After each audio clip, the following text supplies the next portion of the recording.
Le thème de notre message du jour, Jésus-Christ, restaurateur de destinée. Je lis dans le livre de Luc, chapitre 6, ça parle de son verset 6 jusqu'au 11e verset.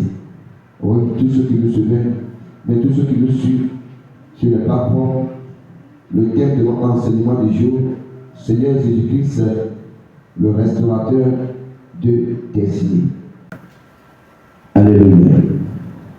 La Bible dit dans le livre de Luc chapitre 6, à partir de son verset 6, il arriva un autre jour, de sabbat, que Jésus entra dans la synagogue et qu'il enseignait. Il y trouvait un homme dont la main droite était sèche. Les scribes et les pharisiens observaient Jésus pour voir s'il ferait une guérison le jour du sabbat. C'était en fait d'avoir sujet de l'accuser, mais il connaissait leurs pensées et il dit à l'homme qui avait la main sèche: lève-toi et tiens-toi là au milieu de la foule. L'homme se leva et se tint debout. Jésus leur dit, je vous demande s'il est permis le jour du sabbat de faire du bien ou bien de faire du mal, de sauver une personne ou de la tuer. Verset 10. Alors, promenant ses regards sur eux tous, il dit alors: étends ta main. Étends ta main. Alléluia. Il dit: étends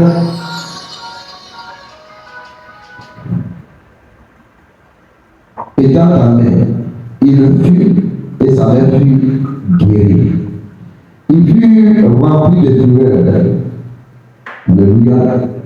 Il fut rempli de fureur. Et il se consultait pour savoir ce qu'il ferait à Jésus. Que Dieu bénisse sa parole ce matin. Alléluia. Soyons richement bénis. La Bible nous dit ici que notre Seigneur Jésus-Christ s'est retrouvé dans une synagogue, dans une église, le jour de sabbat. Et il y avait les pharisiens et les scribes.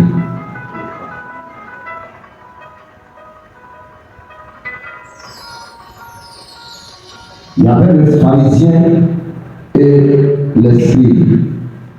Alléluia. Les pharisiens et les scribes, on peut le dire aujourd'hui, ce sont les religieux. Ça veut dire quoi? Ça veut dire que ce sont les gens qui vont à l'église, mais qui ne respectent pas l'autorité de notre Seigneur Jésus-Christ. Tout comme on le voit aujourd'hui, bon nombre de personnes vont à l'église, mais ils n'obéissent pas au commandement de notre Seigneur Jésus-Christ. La Bible dit: l'esprit et les pharisiens observaient voir si Christ allait guérir cet homme qui a la main sèche. Pour faire quoi? Pour l'accuser. Mais quand on parle de la loi, qui est le fondateur de le créateur de la loi? C'est le Seigneur Jésus-Christ, c'est Dieu. C'est lui. Et ces scribes, ces pharisiens voulaient défier notre Seigneur Jésus-Christ. Prenez d'abord, quand il parle que cet homme a une main qui est la droite main qui est sèche. La droite main Selon la Bible, ceci signifie l'autorité. Parce que la Bible dit tout ce que ta main touche, que cela soit prospère. C'est-à-dire, la droite main, c'est une main d'autorité. C'est une main de puissance. C'est une main de bénédiction. C'est une main qui a la capacité d'agir. Mais malheureusement, pour cet homme, sa main droite, il doit l'utiliser, mais il pourrait l'utiliser pour travailler, pour produire des fruits.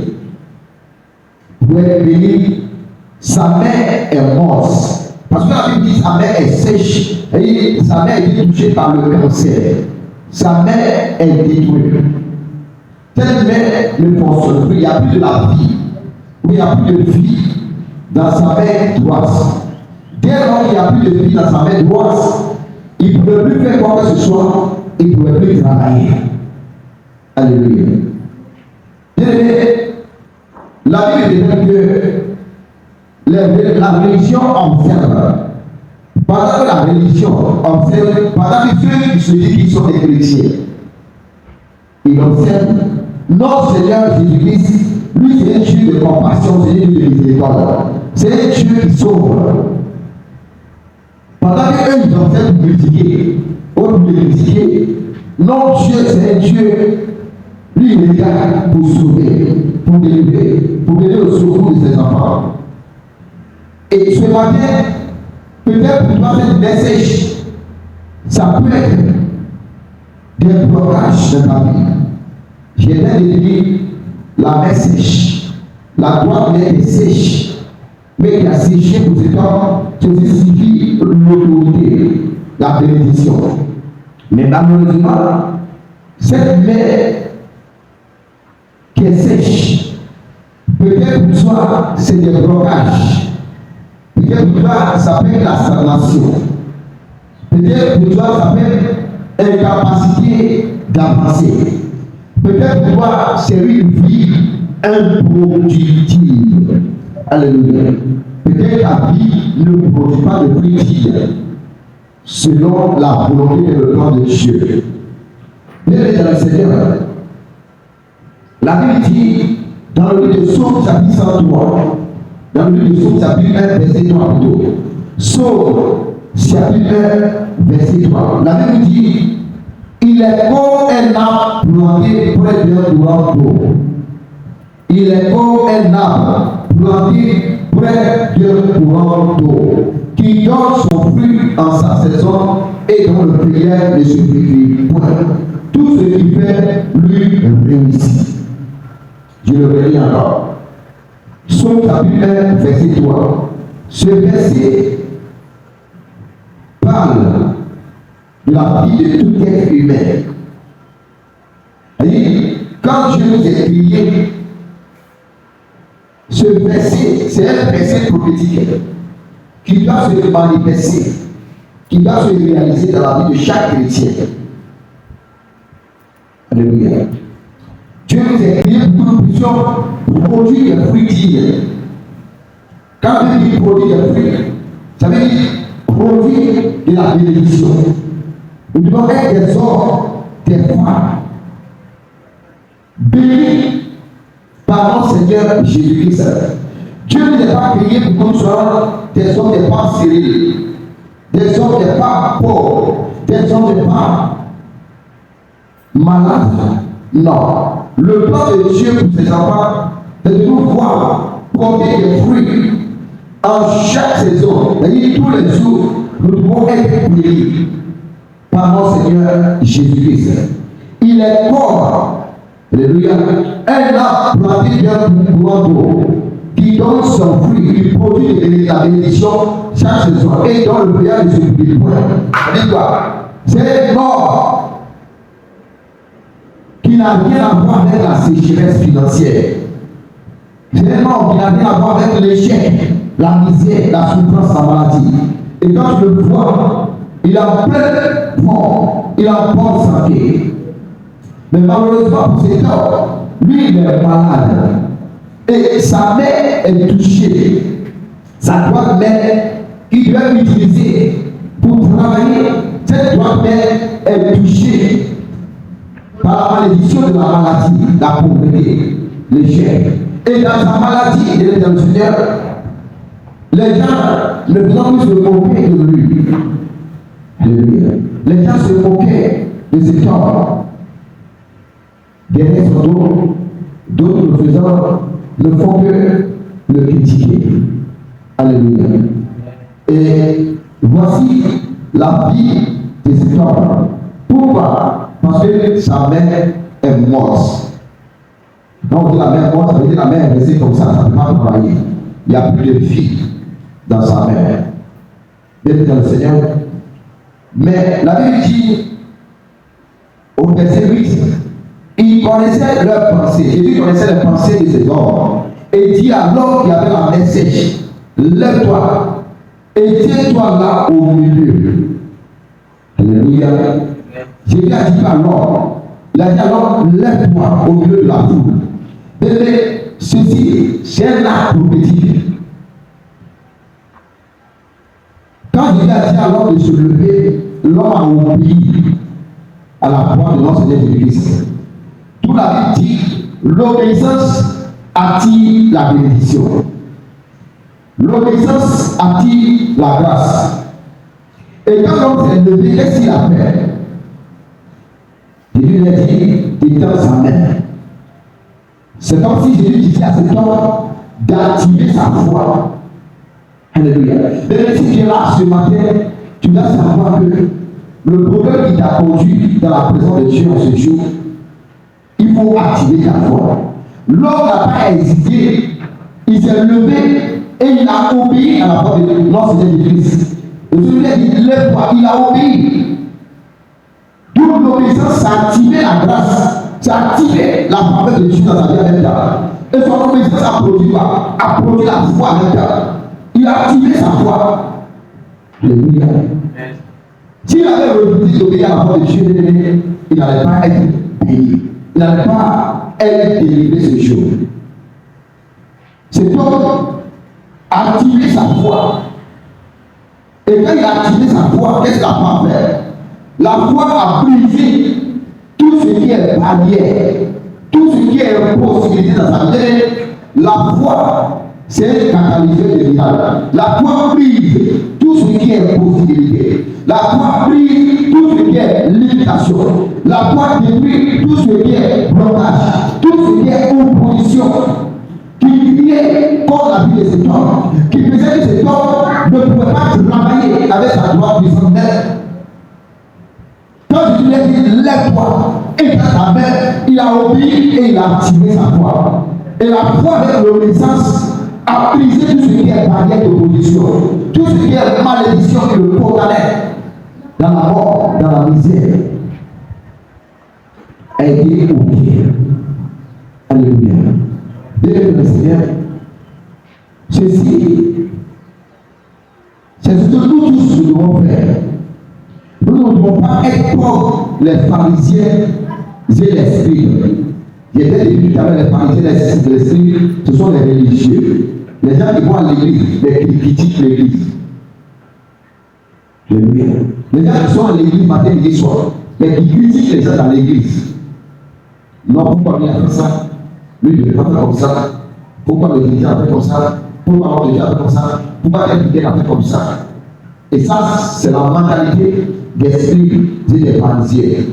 Quand vous lisez le livre à partir de Matthieu jusqu'à la fin, jusqu'à le Nouveau Testament, vous allez voir que Jésus a parlé beaucoup des pharisiens et des scribes. Les pharisiens et les scribes, c'est les gens qui aiment appliquer la loi. Mais celui que lui-même qui a créé la loi, c'est lui-même Jésus qui est en face d'eux. Et il veut utiliser la loi pour montrer Jésus-Christ.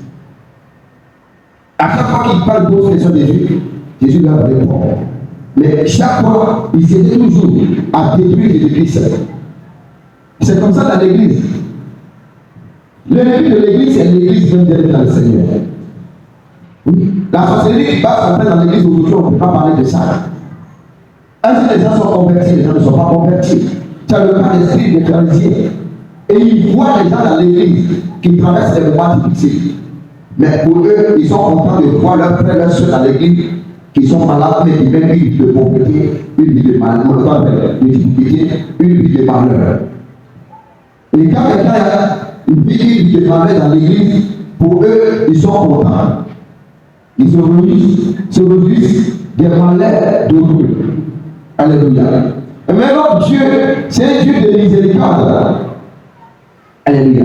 Le Seigneur lui ne veut pas voir ses enfants dans sa maison être malades. Le but de l'église, c'est quoi? Jésus c'est un docteur. Quand nous prenons le livre de Luc, chapitre 4, verset 18, allez lire. L'Esprit du Seigneur sur moi, tu peux lire la parole de Dieu. Luc chapitre 4, verset 18. Luc chapitre 4, verset 18. Qu'est-ce que la parole de Dieu dit? L'Esprit du Seigneur est sur moi. L'Esprit du Seigneur est sur moi. Parce qu'il m'a oint pour annoncer une bonne nouvelle. Parce qu'il m'a oint pour annoncer la bonne nouvelle. La bonne nouvelle, c'est quoi? La bonne nouvelle, c'est le salut. Le salut, c'est la délivrance, c'est la guérison, la restauration. Et puis quoi? Il m'a envoyé pour guérir ceux qui ont le cœur brisé. Jésus ne peut pas voir une personne étant malade et puis le laisser. Parce que sa mission, c'est pour guérir, c'est pour délivrer, c'est pour sauver. Alléluia. D'où la Bible disait que la religion observe pour critiquer, pour apaiser. Mais Jésus-Christ, lui, il est là pour sauver, pour délivrer, pour guérir, pour bénir ses enfants. Il dit, l'Esprit du Seigneur sur moi, il m'a oint pour apporter la bonne nouvelle. Pour faire quoi? Pour guérir ceux qui ont le cœur brisé. Pour guérir ceux qui sont malades. Oui. Pour proclamer aux captifs la délivrance. Ceux qui sont liés par les chaînes de la malédiction, par les chaînes de la sorcellerie. C'est donc que la messe est liée par une malédiction de mort.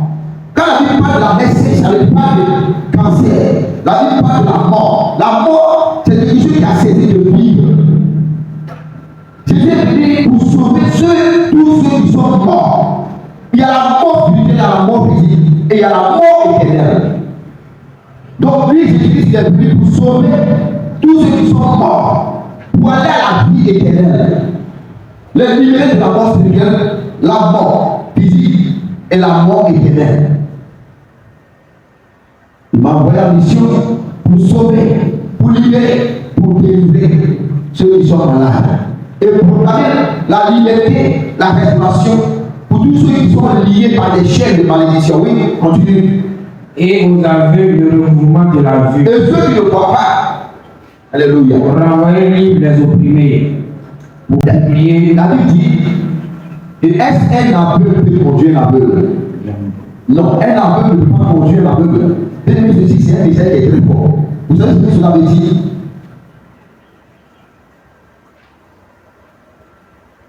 Ça veut dire simplement qu'un mauvais conducteur peut détruire des vies.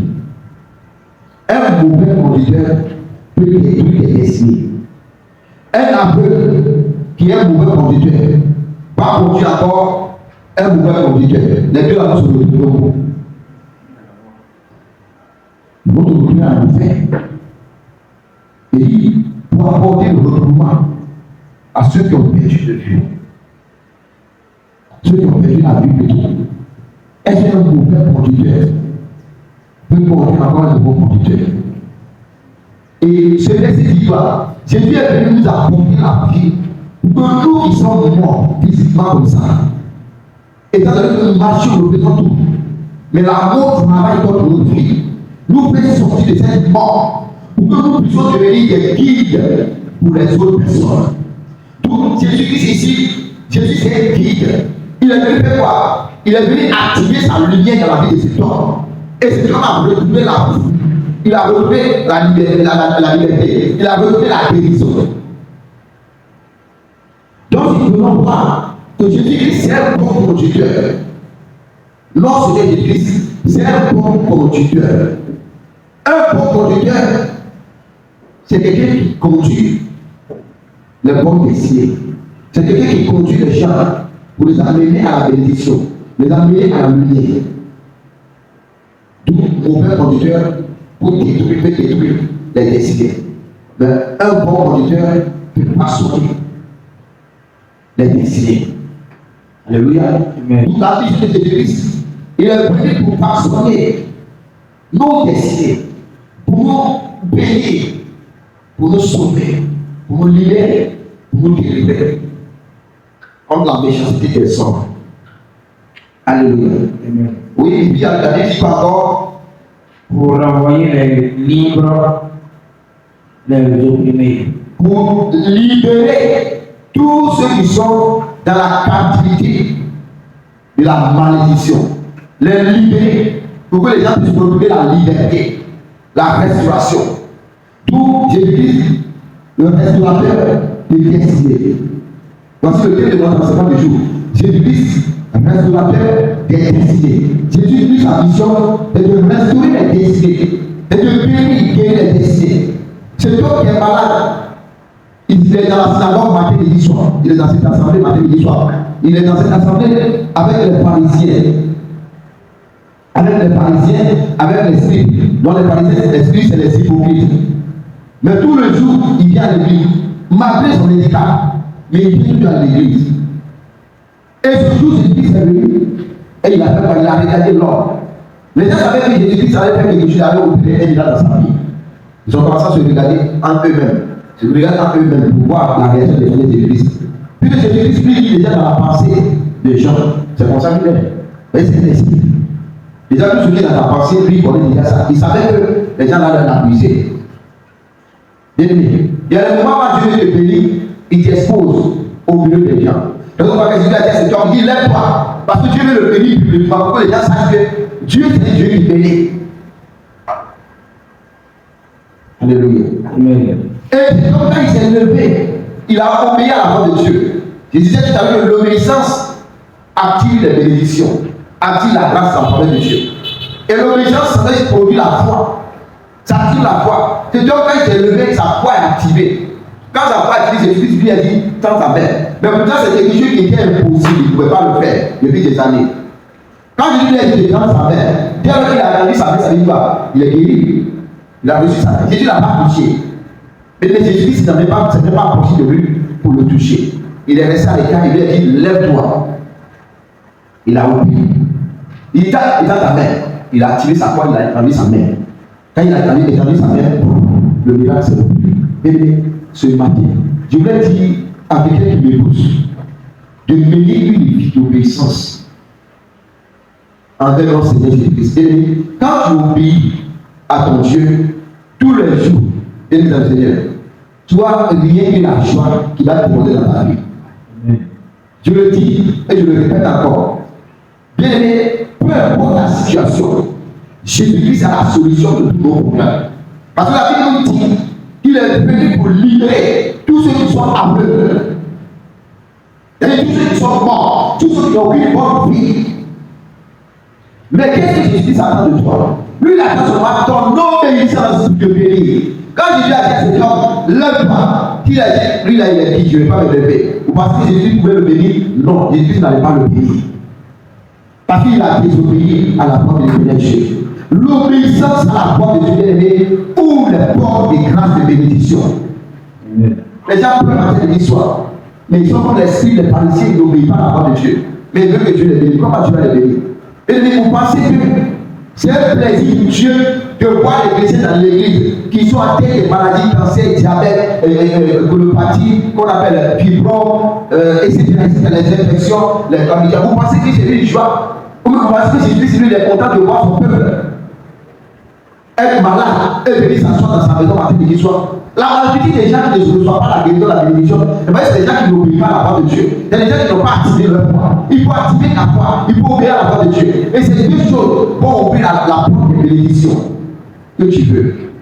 C'est tout ce que le Seigneur demande. Alléluia. Quand nous allons obéir à la parole de Dieu, quand nous allons mettre la parole de Dieu en pratique, quand nous allons être fidèles à notre Seigneur Jésus-Christ, vous allez voir que beaucoup de choses vont commencer à changer dans nos vies. Combien de nous qui mettent la parole de Dieu en pratique? Combien de chrétiens sommes-nous et qui mettons la parole de Dieu en pratique? Combien de personnes sommes-nous aujourd'hui? Sommes fidèles à notre Seigneur Jésus-Christ. des personnes qui sont fidèles. Point d'élégation. C'est le cas de cet esprit des Parisiens. C'est des gens qui vont à l'église matin, midi, soir, mais ils ne sont pas fidèles à Dieu. Ils n'obéissent pas à la parole de Dieu. Ils n'ont pas la crainte de Dieu.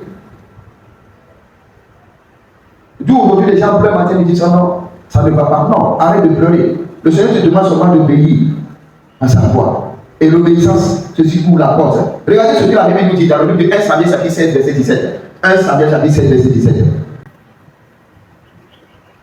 Mais Dieu ne nous a pas créés pour que nous soyons pauvres. Non.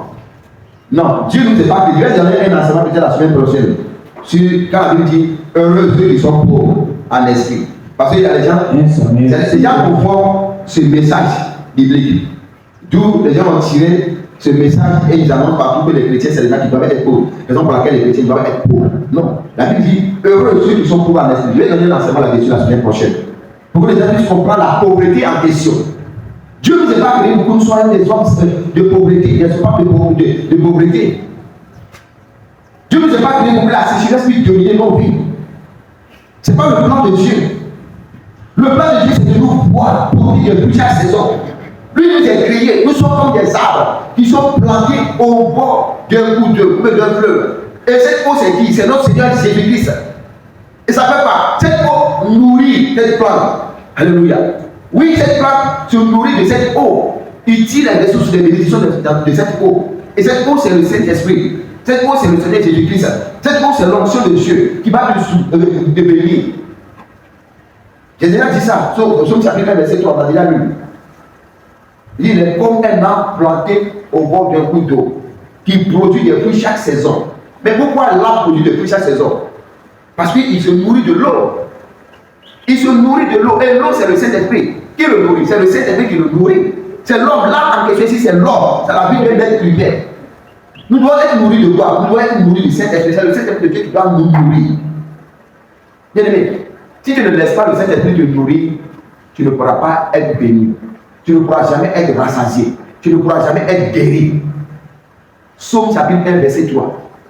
Dit, nous sommes comme des arbres qui sont plantés dans la présence du Saint-Esprit. Nous devons laisser le Saint-Esprit accomplir sa volonté dans nos vies. C'est donc c'est laissé. Il a laissé la parole de Dieu. C'est accompli dans sa vie. Dieu lui a dit, lève-toi. Il s'est levé en même temps au milieu de la foule. Il dit, étends ta main. Il a obéi, il a tiré sa foi. Vous, le miracle s'est opéré. La Bible dit quoi? 1 Samuel chapitre 7, verset 7.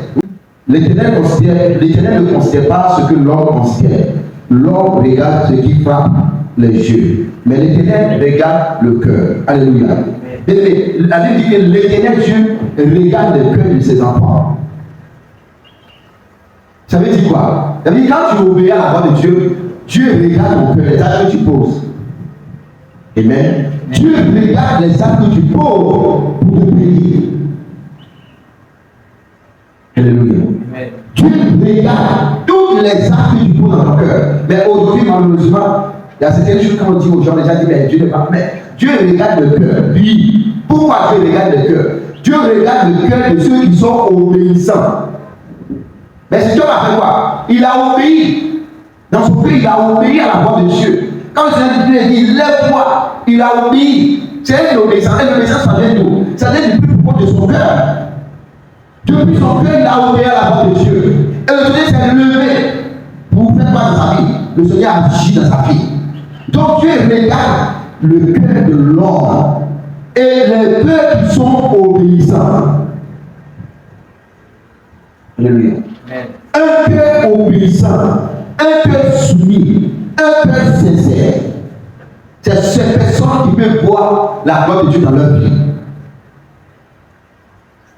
Mais tant que tu n'as pas un cœur obéissant, tant que tu n'as pas un cœur sincère, tant que tu n'as pas un cœur soumis, tu ne verras jamais la volonté de Dieu se réaliser dans ta vie. Et la Bible dit quoi encore? Dans le même livre de Luc, on est sur dans le livre de Luc, chapitre 6, la Bible dit quoi encore? La Bible dit, et Jésus leur dit, je vous demande s'il est permis le jour du sabbat de faire du bien ou de faire du mal, de sauver une personne ou de la tuer.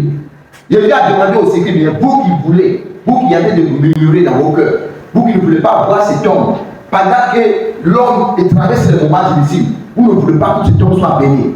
Est-ce qu'il est bon le jour de l'église là, le jour de prière? Est-ce qu'on va guérir ou on va tuer les gens le jour de prière? Jésus a posé la question aux scribes. J'ai dit tout à l'heure, les cibles là, c'est les hypocrites qui sont dans l'église, les messieurs qui sont dans l'église, les sorciers. Alléluia. On peut dire que c'est les cibles, c'est les sorciers qui sont dans l'église, qui ne veulent pas voir les enfants de Dieu soient bénis. Alléluia. J'ai dû poser la question, je l'ai demandé, est-ce qu'il est bon qu'on va bénir quelqu'un le jour de prière ou on va le tuer? Dites-moi. Il ne faut pas répondre. On doit le tuer. Puisque vous êtes en train d'appliquer la loi. La loi aussi interdit qu'on ne doit pas tuer. Mais la loi ne peut pas interdire qu'on ne doit pas bénir le jour de sabbat. Ce n'est pas possible. Alléluia. Vous voyez comment les Jésus a posé la question. Puisque déjà dans la loi, pour tuer quelqu'un c'est interdit. Il les a posé, on doit le tuer ou bien on doit le bénir. Choisissez entre les deux. Et la Bible dit, alors, promenant ses regards sur eux, tout il dit à l'homme, et dans ta main. Qu'est-ce qu'ils ont dit maintenant? Ils savent que la mort, c'est une condamnation, c'est interdit par la loi. Ils ont commencé à faire semblant maintenant dire à l'homme, tout est dans ta main, quoi est dans ta main, quoi est dans ta main, ils vont te guérir. Alléluia.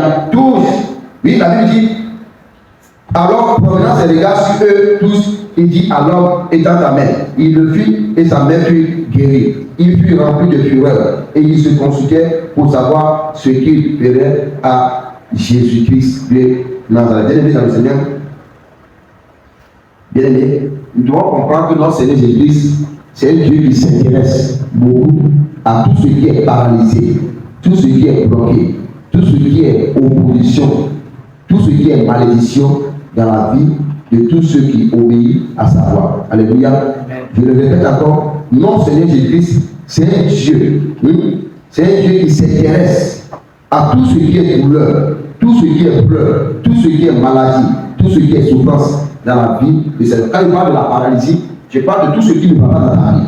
Donc la Bible dit que Jésus s'intéresse à tout ce qui est paralysé dans nos vies. Alléluia. Oui. Et la Bible dit, Jésus-Christ, il est le Dieu qui guérit. Même si les hommes s'opposent. Jésus est le Dieu qui guérit. Même si les hommes s'opposent. Souvent quand les gens disent non, je suis attaqué, je suis combattu, je suis c'est oui. Mais laisse-moi te dire que si tu obéis à la voix de Dieu, pendant que les hommes, eux, se disaient que tu n'allais jamais être béni. Ou bien eux, pour lever leur plan, leur projet, c'est de ne pas pouvoir être béni. Mais Dieu, lui, c'est un Dieu qui bénit. Pendant que les hommes s'opposent. Je ne sais pas si vous me comprenez. Pendant que l'homme, l'être humain ne peut pas te voir être béni, Dieu lui se lève, il brise sur ton corps et il te bénit. Il te bénit pourquoi? Pour que glorifier son nom. Pour que ces gens sachent qu'il est le Dieu de toute possibilité. Amen.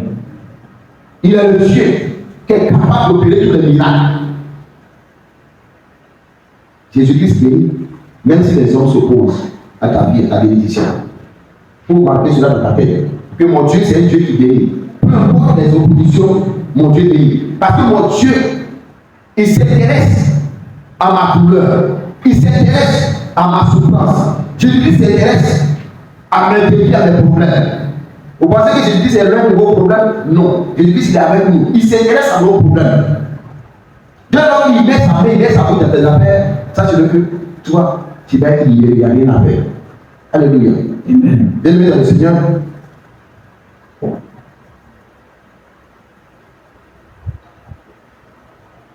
Et la Bible nous dit, dans le livre de Jean chapitre 8, verset 12, la Bible dit, Jean chapitre 8, verset 12, que je suis la lumière du monde, celui qui me suit ne marchera pas dans les ténèbres, mais il aura la lumière de la vie. Alléluia. Bien-aimé, la Bible dit ici que ta guérison, ta restauration commence le jour où tu as cessé à obéir à la voix de notre Seigneur Jésus-Christ. Ta restauration commence à partir de ce jour. Alléluia. Ta bénédiction commence le jour où tu as cessé du plus profond de ton cœur à marcher selon la voix de Jésus-Christ. Être soumis, être sincère envers ton Dieu. Tu verras que la volonté de Dieu va commencer à se réaliser dans ta vie, dans tout le domaine de ta vie. Alléluia. Oui, bien entendu. La Bible dit dans le livre d'Osée, chapitre 6, verset 6, car j'aime la miséricorde et non les sacrifices.